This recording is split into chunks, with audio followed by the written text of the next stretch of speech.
18쪽 예수 그리스도의 성육신은 111차를 참고해 주시기 바랍니다.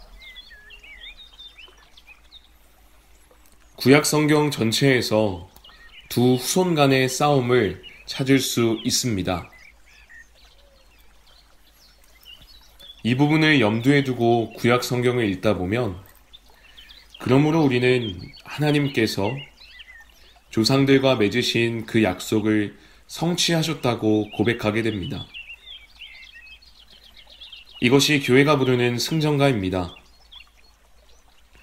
이 모든 공격들에도 불구하고 살인과 대량 학살이 벌어지는 가운데 하나님께서 자신의 약속을 성취하셨음이 얼마나 놀라운지요. 이것은 오직 삼위일체 하나님의 신실하심 때문입니다. 약속의 성취는 우리의 노력과는 아무런 상관이 없습니다. 오히려 우리는 주님께서 자신의 약속을 철회하실 만한 수많은 원인을 제공했습니다. 그러나 주님은 약속을 거두지 않으셨습니다. 하나님의 약속들은 그분의 영원하며 선하신 뜻의 표현이기 때문에 확실합니다. 에덴 동산의 문 곁에서 주어진 약속은 긴급 상황에 대응하기 위한 순간적인 조치가 아니었습니다. 그것은 하나님의 변하지 않는 계획이 충족된 사건이며 세상의 기초가 놓이기도 전에 결정된 것이고 삼위일체 하나님의 영원한 작정이 수행된 사건이었습니다. 주님께서 자신의 약속을 거두어 들이셨다면 자신의 작정까지 무효로 만드셔야 했을 것입니다. 그러나 그러한 일은 불가능합니다. 뿐만 아니라 하나님의 약속은 그분의 진실성과 연관됩니다. 하나님은 자신의 말씀에 신실하신 분이시고 자신의 약속하신 바를 행하시는 믿을 만한 분이시기 때문에 자신의 약속을 철회하실 수 없으십니다. 구약의 열조들은 이 말씀, 최초에 하나님께서 친히 주셨고 그 후 선지자들을 통해 주셨던 말씀에 의존했습니다. 아브라함은 이 약속을 믿었고 이 믿음은 그를 먼 땅으로 이끌었습니다. 그러나 그의 모험은 이 땅의 지분에 초점을 두고 시작된 것이 아니었습니다. 그는 하늘에 있는 도성을 사모했습니다. 아브라함은 멀리서 그곳을 바라보고서는 하나님의 약속을 붙들었습니다. 그리고 약속을 붙듦으로써 아브라함은 그리스도를 붙들었습니다.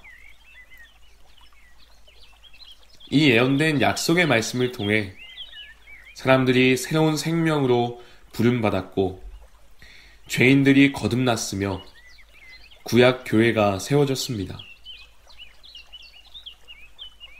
말씀이신 그리스도를 설교하는 가운데 선포된 동일한 약속의 말씀이 신약 교회를 세웠습니다. 이 일은 아브라함 시대로부터 따지면 4,000년 동안이나 계속되어 왔습니다. 오늘날과 마찬가지로 성령 하나님께서는 하나님의 약속의 말씀을 구약의 성도들에게 적용시키셨습니다. 분명히 그들은 의심의 공격과 싸워야 했습니다. 시편을 통해 하나님께 부르짖고 있는 그들의 호소를 들어보십시오. 하나님께서는 그들에게 자신을 신실하시고 언약을 지키시는 분으로 증명하셨고 그들은 우리가 오늘날 경험하듯이 이 진리를 경험했습니다. 그러므로 우리는 당당하게 여호와의 진리는 영원히 서고 그분의 언약의 끈은 절대로 끊어지지 않는다고 노래할 수 있습니다. 하나님의 신실하심이 이렇게 확실하다면 무엇이 문제가 됩니까? 우리가 의심해야 할 것은 우리 자신의 반응입니다. 하나님의 약속에 대해 듣기만 했습니까? 아니면 믿음으로 반응하여 자신을 하나님의 말씀에 내던지고 하나님의 약속만을 자신의 유일한 소망으로 붙들었습니까? 여러분 자신이 잃어버린 바 되었으며 죄의 노예인 것과 하나님의 약속이 없이는 스스로를 구원할 수 없다는 것을 알고 있습니까?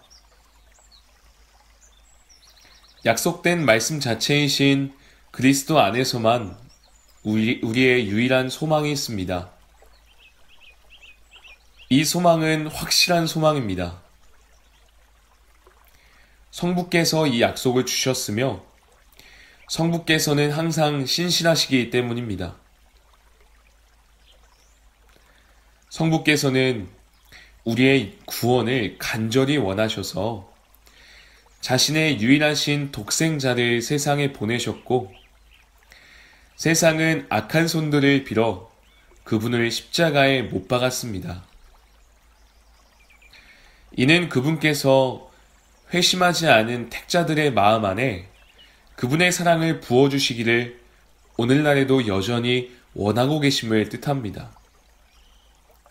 만일 이 사랑을 모르신다면 하나님께 구하십시오. 그리고 그분께서 얼마나 신실하신지를 보십시오.